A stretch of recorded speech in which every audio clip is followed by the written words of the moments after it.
If you had asked anyone who knew us, they'd say we had the perfect life.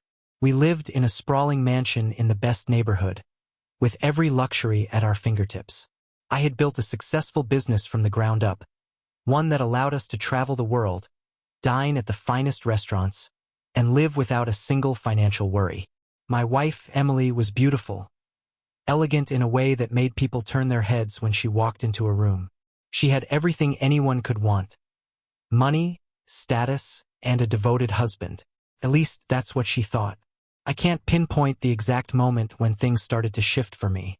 Maybe it was the endless business trips or the way our marriage had settled into a routine, comfortable but monotonous. Or maybe it was the way I started to feel more like a provider than a partner, like a piece of the puzzle that kept the machine of our life running, but not someone Emily needed in the way she once had. I loved her, but somewhere along the way, the spark that had once ignited our relationship had faded. That's when she came into the picture. Her name was Claire, and she worked for one of my business partners. Claire wasn't like Emily at all. Where Emily was polished and poised, Claire was fiery, spontaneous. She had this energy about her that was intoxicating, like she didn't care about the rules everyone else followed. She was sharp, witty, and flirtatious in a way that both unnerved me and drew me in. I told myself that the attraction was harmless. After all, I was a married man, faithful man. But the more time I spent with Claire, the more I found myself looking forward to those moments we shared during meetings, the casual conversations that always seemed to carry a bit more heat than they should. It all started innocently, or so I convinced myself. The occasional text here and there, late-night phone calls under the guise of work. I kept it professional at first, but there was an undeniable tension between us, and I knew it wouldn't take much for things to cross the line. And eventually they did. It happened one night when I was away on a business trip. I had flown to London for a week of meetings, and Claire was there as well, representing her firm. The days had been filled with back-to-back meetings, negotiations, and presentations. By the time we wrapped up for the evening, I was exhausted, but instead of heading back to my hotel room, I found myself at the bar with Claire. We had shared drinks before, during work dinners and other events, but this time felt different. There was an undercurrent between us, something electric that neither of us had addressed but both of us had been feeling for months. We sat close, too close, exchanging glances that lingered a little too long. The alcohol loosened my tongue, and before I knew it, I was telling her things I hadn't even told Emily. How lonely I felt, how I sometimes wondered if I was just another cog in the machine of my own life. "I get it," Claire said softly, her hand brushing mine. "People see the money, the success, and think you've got it all figured out. But no one really understands the pressure." Her touch lingered on my hand, and I didn't pull away. That was the moment I should have stopped it, should have walked away. But instead, I leaned in. The kiss was soft at first, hesitant, as though both of us were testing the waters. But it didn't stay that way for long. The heat between us ignited, and suddenly, it didn't matter that we were in a crowded hotel bar, or that I was married. In that moment, I wanted her, and I didn't care about the consequences. We ended up in my hotel room that night. I don't even remember how we got there. The passion between us was overwhelming, drowning out every rational thought. All I could think about was the way her body felt against mine, how different she was from Emily, wild, uninhibited. For those hours, I forgot about everything. My wife, my responsibilities, the life I had built. It was just Claire and me, tangled in sheets, lost in a world where nothing else mattered. But when the morning came, reality hit me like a brick wall. I woke up before Claire, the sunlight filtering through the curtains, illuminating the stark truth of what I had done.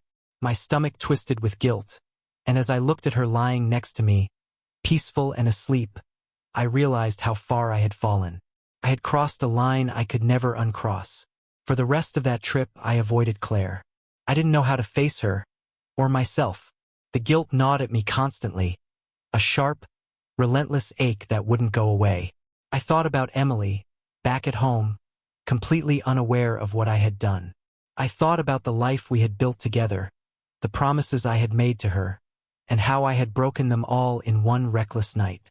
I told myself that it was a one-time thing, a mistake that I would never repeat. I just needed to get home, to put distance between me and Claire, and everything would go back to normal. But deep down, I knew it wasn't that simple. When I got back to the mansion, Emily was waiting for me.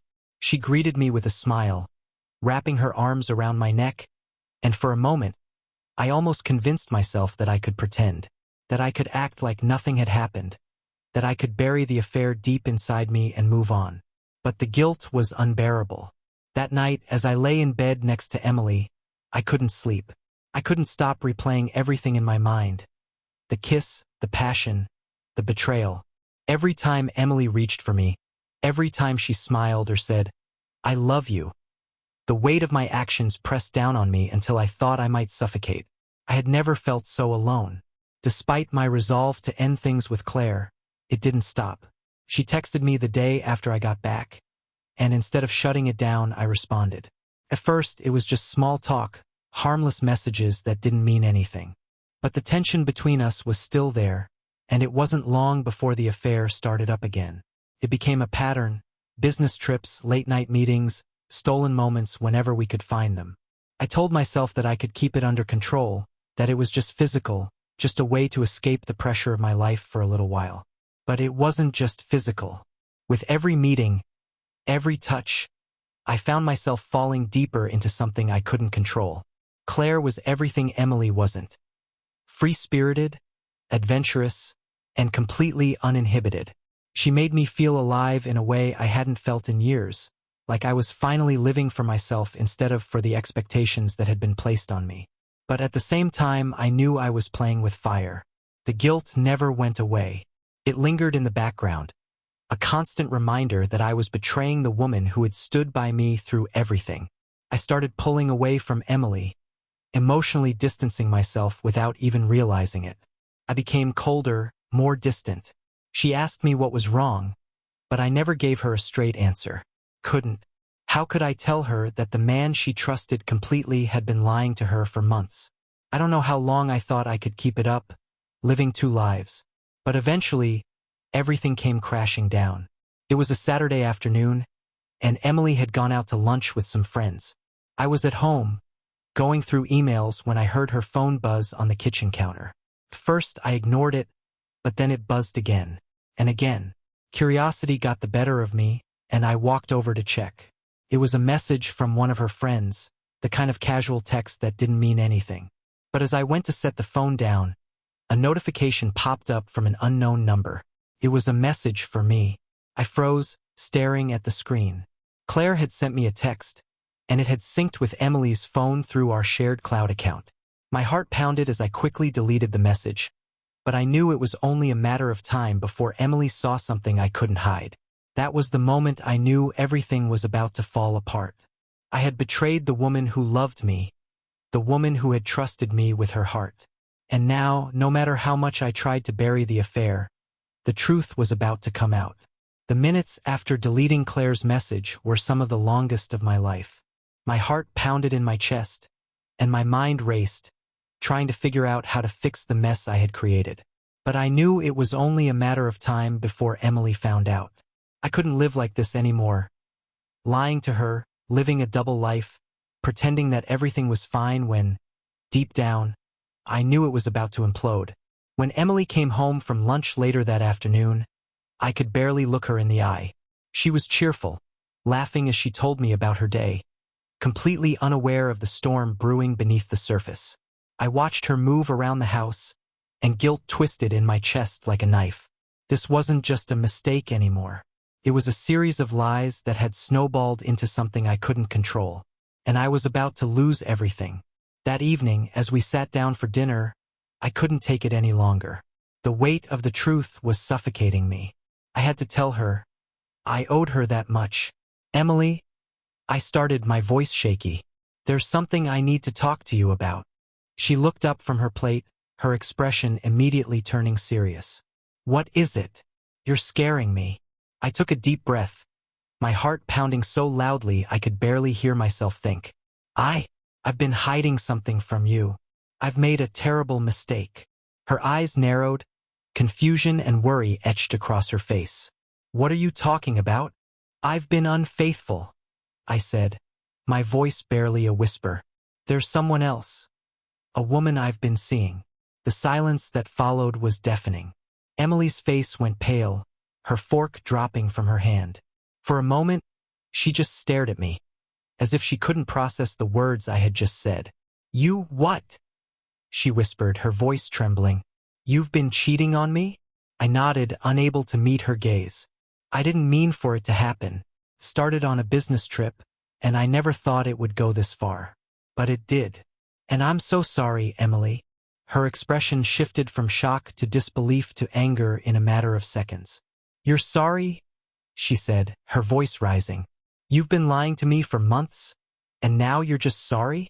I know I've hurt you, I said, my voice breaking. I know I've destroyed everything, but I didn't want to keep lying to you. I couldn't live with the guilt anymore. Emily stood up from the table, her hands shaking, tears welling up in her eyes. How could you do this? After everything we've built together, everything we've been through? I trusted you, and you threw it all away for what? For some fling.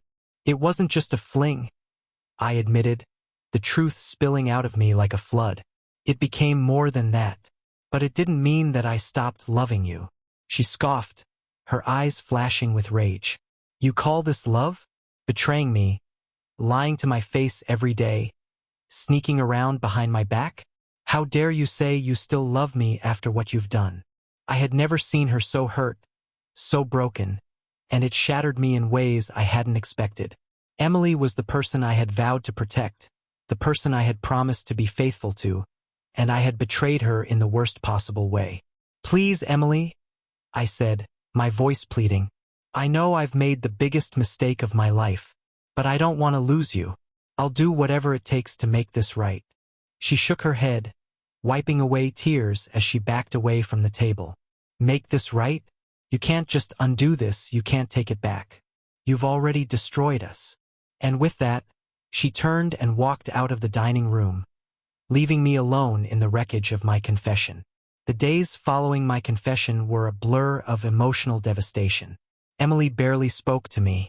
She moved into the guest room, refusing to even look at me most of the time. The house, which had once been filled with warmth and laughter, now felt cold and distant. I could hear her crying sometimes, late at night when she thought I was asleep. The sound of her sobs cut through me like a knife, reminding me over and over of the damage I had caused. I didn't know what to do. I had destroyed the trust between us, shattered the foundation of our marriage, and I wasn't sure if it could ever be rebuilt. I wanted to give her space, to let her process the betrayal in her own time, but every moment apart made me feel like I was losing her even more. One evening, a week after the confession, Emily finally sat down with me in the living room. She looked exhausted, her eyes red from crying, but there was a quiet determination in her expression. I've been thinking, she began, her voice steady but cold, and I don't know if I can ever forgive you for what you've done. I don't know if I want to. My heart sank. I had expected this, but hearing it out loud felt like a death sentence. But, she continued, I also don't want to make any rash decisions. We've been married for a long time, and despite everything, I think we owe it to ourselves to try and figure out what comes next. I nodded, my throat tight with emotion. I understand. I'll do whatever you need, Emily. She looked at me, her eyes filled with pain. I don't even know what I need right now. All I know is that I feel like I don't even recognize the man I married anymore. Her words stung, but I knew they were true. I had become someone else, someone who had lost sight of the values that had once meant everything to me. I'm willing to do whatever it takes to earn back your trust, I said softly. But I know that's going to take time, and I know it might never happen. Emily looked away, her voice barely above a whisper. I don't know if it will. For the next few weeks, we lived in a state of limbo. Emily and I barely spoke, and when we did, it was only about the practicalities of our lives, bills, schedules, responsibilities. The emotional connection between us was gone, replaced by a wall of pain and betrayal that seemed impossible to break through. I threw myself into my work, trying to drown out the guilt and the emptiness that had taken over my life. But no matter how hard I worked, No matter how many hours I spent in the office, I couldn't escape the reality of what I had done. I had ruined my marriage, and I didn't know if I could ever repair the damage. Eventually, Emily suggested we go to marriage counseling. It wasn't a solution, but it was a step, one that she wasn't even sure would work, but one that I was willing to try. I knew I couldn't fix this on my own. I needed help, and I needed to show her that I was serious about trying to make things right. Our first session was uncomfortable, to say the least. The therapist asked us to talk about what had led to the affair, and I found myself struggling to explain something that I didn't fully understand myself. I don't know why I did it, I admitted, my voice shaky. I think I felt disconnected. From Emily, from myself. And when Claire came into my life, she offered an escape from the pressure, from the expectations. But that's not an excuse. I know that now. Emily sat there silently, her arms crossed over her chest, her expression unreadable. And you, Emily? The therapist asked gently. How do you feel about all of this? Emily let out a heavy sigh, her voice filled with exhaustion. I feel like I've been living a lie, like the man I thought I knew has been lying to me for months. I don't know if I'll ever be able to trust him again. And I don't know if I even want to try. Her words were like a punch to the gut, but I knew she had every right to feel that way. I had betrayed her in the worst possible way, and the path to redemption was going to be long and difficult. Over the next few months, we continued with therapy. There were moments of progress, small breakthroughs where we started to talk more openly, to address the cracks in our marriage that had existed long before the affair. But there were also setbacks, moments where Emily's anger and hurt resurfaced, and I was reminded of just how deep the betrayal had cut. Couldn't blame her.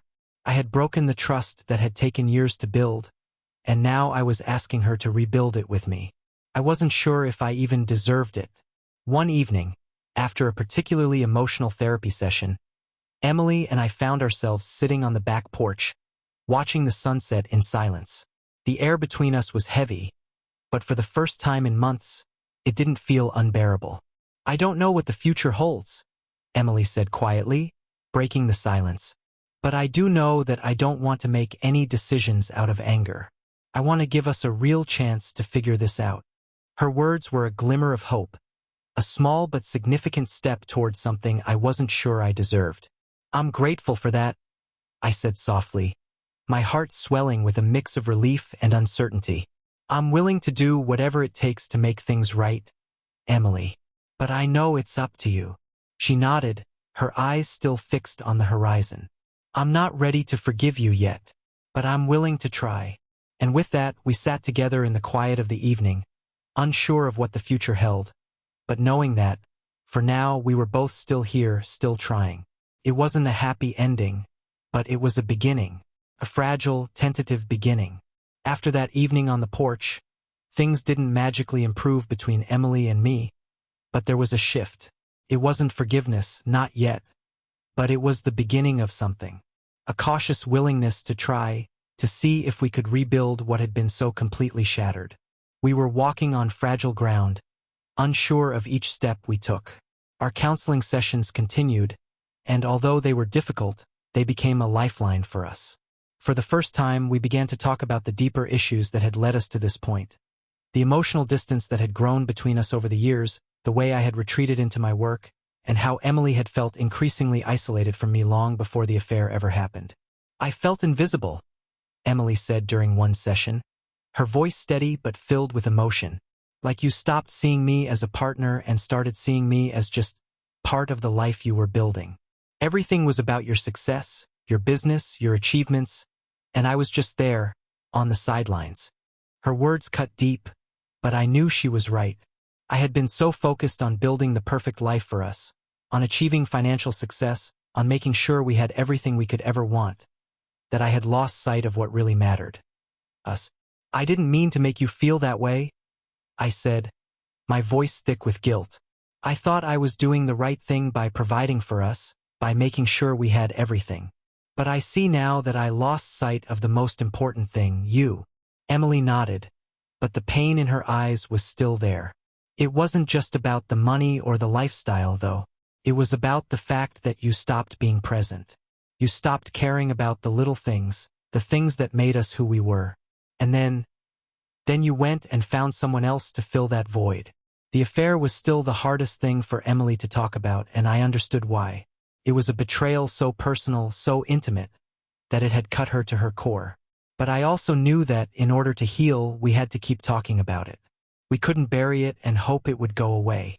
I know I failed you, I said, my voice low. I know I can't undo what I've done, but I want to make it right.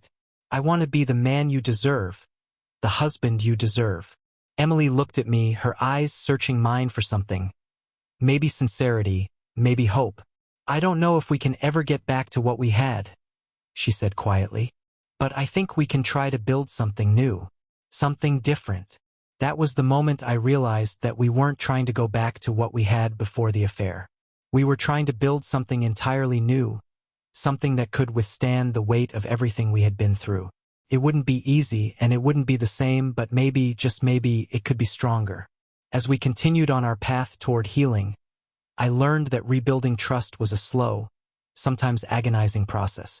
There were days when Emily would seem distant, when I could see the pain and doubt in her eyes. She would ask me questions about the affair, details that she hadn't asked before, and each time I answered as honestly as I could. It was brutal, revisiting those moments, but I knew that avoiding them would only make things worse.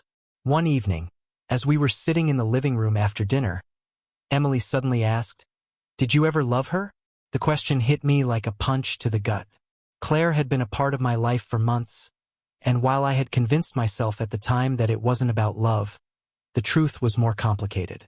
"No," I said, my voice steady but sad. "I didn't love her, but I think at the time I convinced myself that I did, because I was looking for something that I felt was missing in my life. It wasn't real. It was a fantasy, but it was never love." Emily nodded slowly, processing my words. "I don't know if that makes it better or worse," she admitted. "I know," I replied softly, "but I want you to know that my feelings for her were never what my feelings for you are. What we have is real. What I had with her was an escape." Emily looked down at her hands, her expression conflicted. "I don't know if I'll ever fully understand why it happened, but I do want to try to move past it." Hearing her say those words felt like a step forward, even though I knew we had a long way to go. Trust, once broken, takes time to rebuild, and I had to be patient. I had to show her, through my actions, that I was committed to earning back what I had lost. Slowly, Emily and I began to find ways to reconnect. It started with small things. Taking walks together, having dinner without the distraction of phones or work, talking about our days like we used to. We made a conscious effort to spend time together, to be present with each other in a way that we hadn't been in years. One evening, Emily suggested we take a weekend trip, just the two of us. It had been years since we had taken time away together, and at first I wasn't sure if it was the right time. But I could see that she wanted to see if we could find each other again, away from the routine of our daily lives. We booked a cabin in the mountains, far from the city, far from the pressures of work and everything else. The drive up was quiet but comfortable, and as we arrived at the cabin, I felt a strange sense of peace settle over me. This trip wasn't going to fix everything, but it was a step, a chance to rebuild something new. The weekend was quiet and simple. We hiked, cooked together, sat by the fire in the evenings, and talked about things we hadn't discussed in years. It wasn't all serious. We laughed, shared stories from our early days together, and for the first time in what felt like forever, I saw Emily smile in a way that wasn't weighed down by sadness. One night, as we sat by the fire, Emily leaned her head on my shoulder, and I felt a warmth spread through me, something I hadn't felt in a long time. "I missed this," she said softly, her voice barely above a whisper. "Me too," I replied, wrapping my arm around her. "I don't want to lose this again." She looked up at me, her eyes filled with a mixture of hope and vulnerability. "Neither do I." For the first time in months, I felt like we were truly moving forward. We weren't healed, but we were healing. We weren't whole, but we were rebuilding. And that was enough. When we returned from the cabin, life didn't suddenly become perfect. There were still moments of doubt, moments when the past would creep up on us, and we'd have to work through the pain all over again.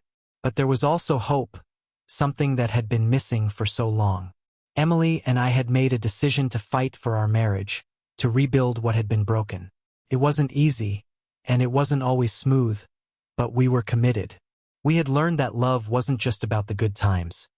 It was about staying when things got hard, about choosing each other even when it would have been easier to walk away.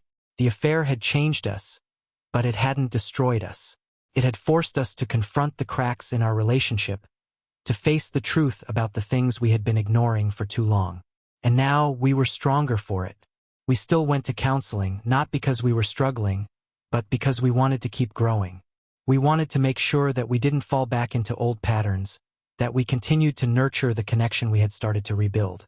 One evening, after a particularly good session, Emily turned to me as we walked to the car and smiled.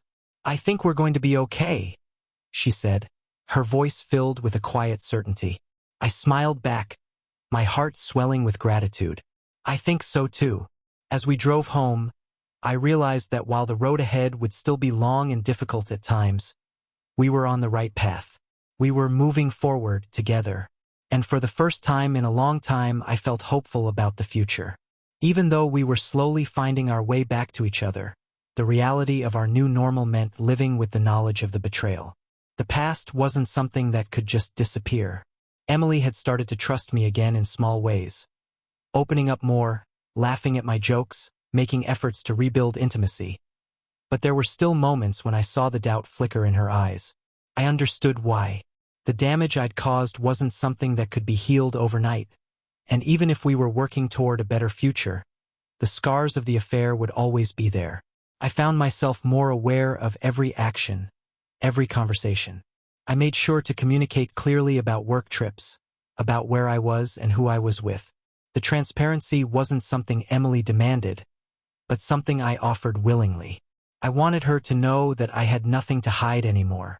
I had learned my lesson the hard way, and I wasn't going to risk losing her again. One afternoon, while I was at work, I got a text from Claire. It was unexpected. After I had ended things with her months earlier, we hadn't spoken. It was a simple message, "How are you?" Seeing her name on my phone sent a rush of anxiety through me. I knew I couldn't engage with her, not even for a casual conversation. That chapter of my life was over, and I wasn't about to let it come back and haunt me. I deleted the message without responding. Later that evening, when I got home, Emily asked how my day had been. We had gotten into the habit of talking more openly about work, about our daily lives. I hesitated for a moment, wondering if I should tell her about the message from Claire. It hadn't meant anything, but I knew that keeping it from her would only make things worse in the long run. "I got a message from Claire today," I said quietly, watching her expression carefully. Emily's face tightened, the color draining from her cheeks. "What did she say?" "She just asked how I was." I didn't respond. I reassured her quickly. "I deleted the message right away." Emily nodded slowly, but I could see the hurt in her eyes. "I appreciate you telling me," she said after a long pause, "but it still stings to hear her name." "I know," I said, guilt washing over me again. "I'm sorry. I didn't want to hide it from you, but I also didn't want to upset you." Emily looked down at her hands, her fingers twisting nervously in her lap. "I'm glad you didn't hide it. It's just, I don't think I'll ever be okay with her. Even hearing about her makes me feel like I'm reliving everything."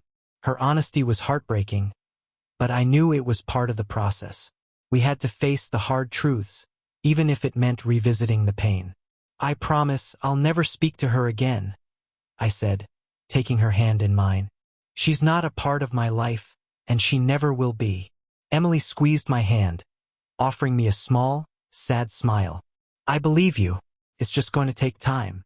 And so, we continued to walk that delicate line between rebuilding trust and navigating the lingering hurt. It wasn't easy, but we were both committed to the process, even if it meant facing difficult moments like this one. One of the hardest things about the aftermath of the affair had been the strain it put on our physical relationship. Before everything had happened, intimacy had been a natural part of our marriage. But after the betrayal, it became fraught with tension. Emily wasn't sure if she could be close to me in the same way, and I understood that.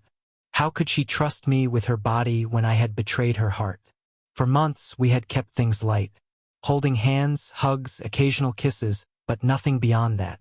I didn't push her. I knew that the emotional healing had to come first, and I wasn't going to rush her into anything she wasn't ready for.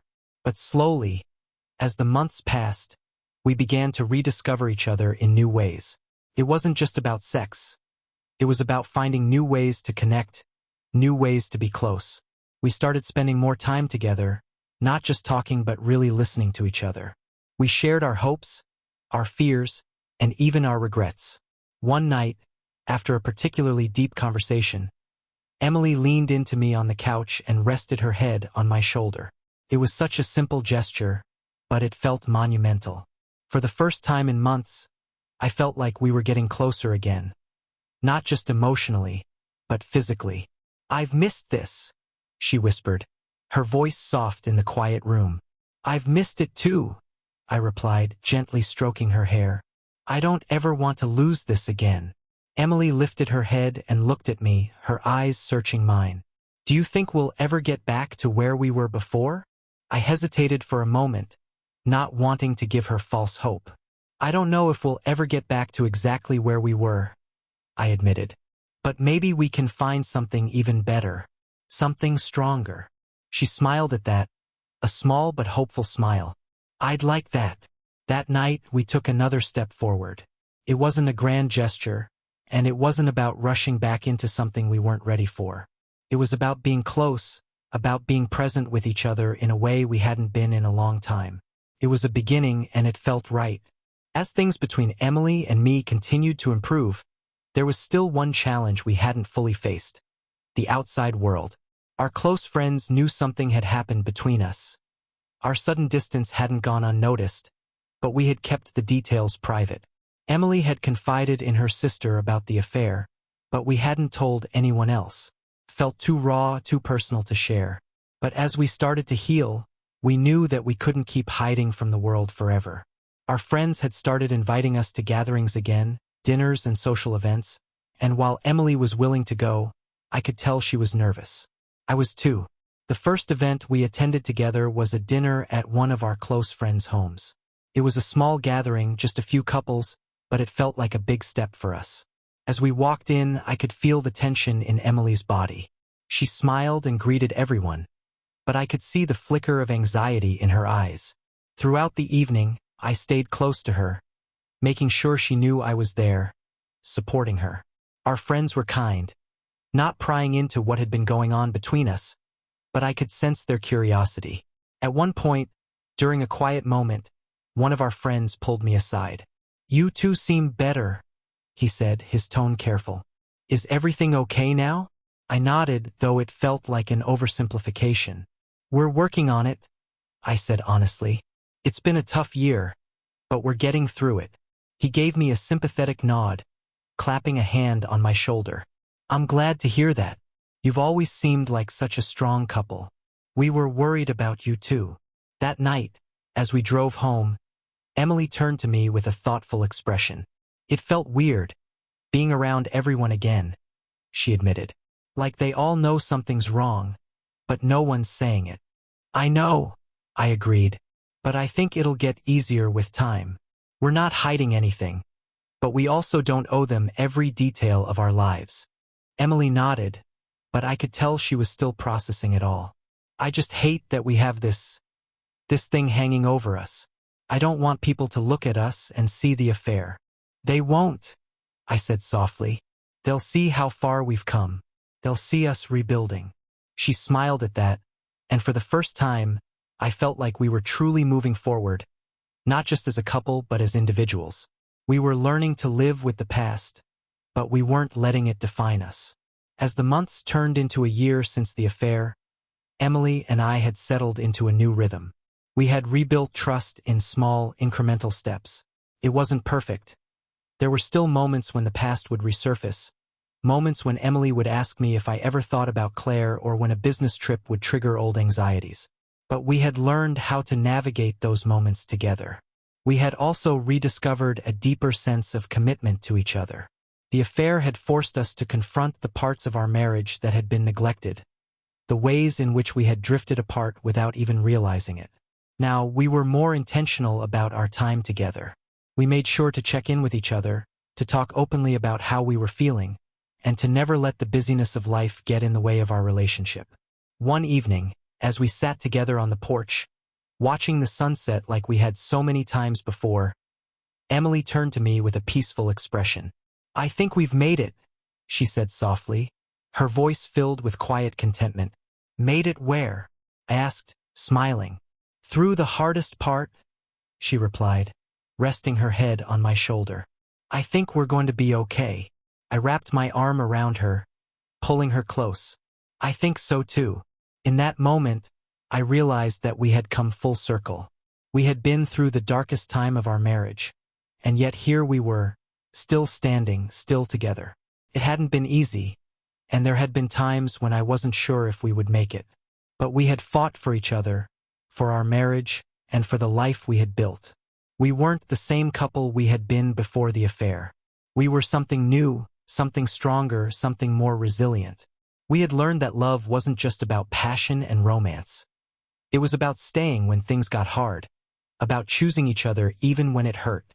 As the sun dipped below the horizon, casting a golden glow over the world around us, I felt a deep sense of gratitude. Gratitude for Emily's forgiveness, for her strength, and for the chance to rebuild what I had almost lost. We had made it through the storm, and now we were ready to face the future, together. The days following that sunset conversation were filled with a renewed sense of hope and purpose. Emily and I had come through the hardest time in our marriage, but now the focus was on making sure we didn't fall back into old patterns. We had learned, painfully, that even the most solid-looking relationships could crumble if neglected. Our connection was stronger than before, but it needed nurturing. One of the things we agreed on was making time for regular date nights again, something we hadn't done in years. They weren't always extravagant.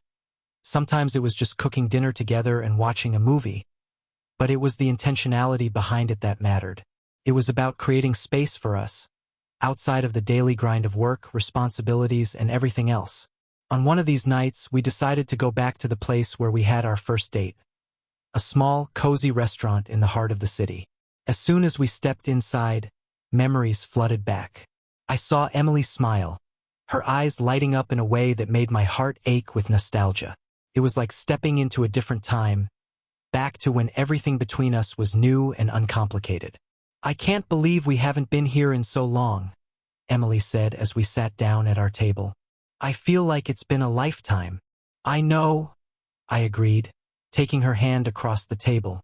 "But it's nice to come back, to remember where it all started." As we talked and laughed through the meal, it felt like we were rediscovering each other all over again. We reminisced about the early days of our relationship, the things that had brought us together, and the moments that had made us fall in love. It was easy to forget those things when life became overwhelming, but now, sitting across from her, I was reminded of why I had chosen her in the first place. "You know," Emily said, taking a sip of her wine, "despite everything we've been through, I think I love you more now than I did back then." Her words hit me in a way I didn't expect. I had spent so long trying to make up for my mistakes, trying to rebuild her trust, that I hadn't stopped to think about how much deeper our connection had become. The fact that she could say those words, after everything I had put her through, made me realize just how far we had come. "I feel the same way," I said, my voice thick with emotion. "I'm so grateful that we didn't give up on each other." Emily smiled, her eyes soft with understanding.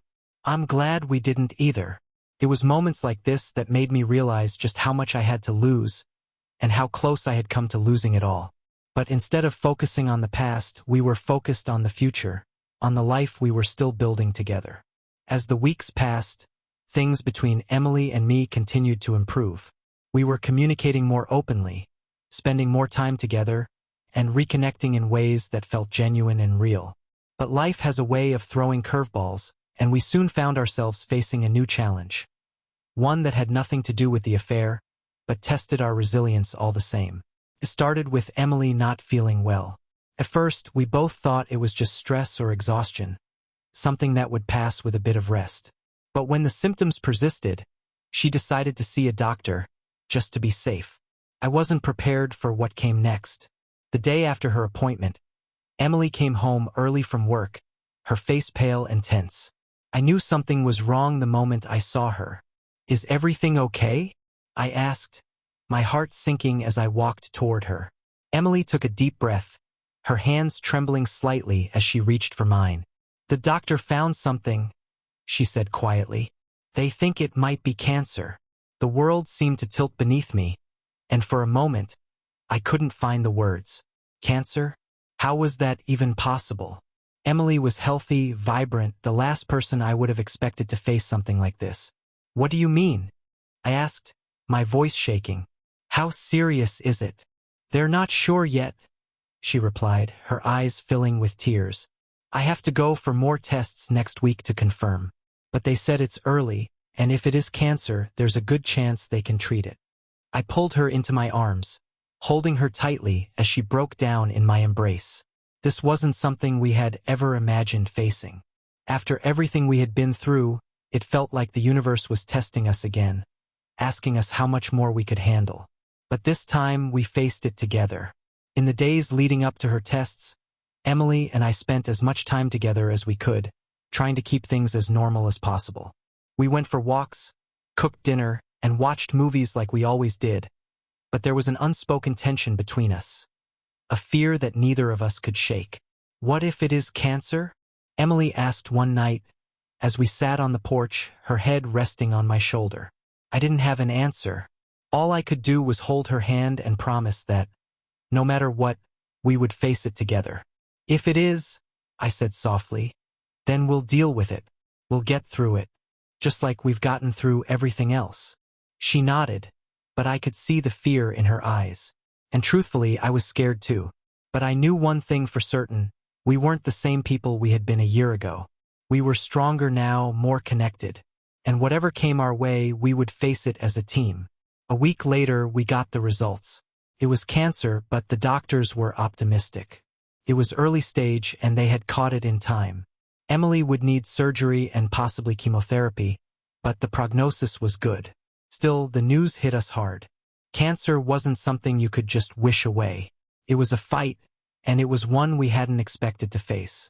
But we were ready to face it together. The day of Emily's surgery was one of the longest days of my life. Sitting in the waiting room, I couldn't help but think about everything we had been through, how close I had come to losing her, not just to cancer but to my own selfish mistakes. And now, here we were, fighting for her life in a completely different way. When the surgeon finally came out and told me the surgery had gone well, I felt an overwhelming sense of relief. But I knew the road ahead would still be difficult.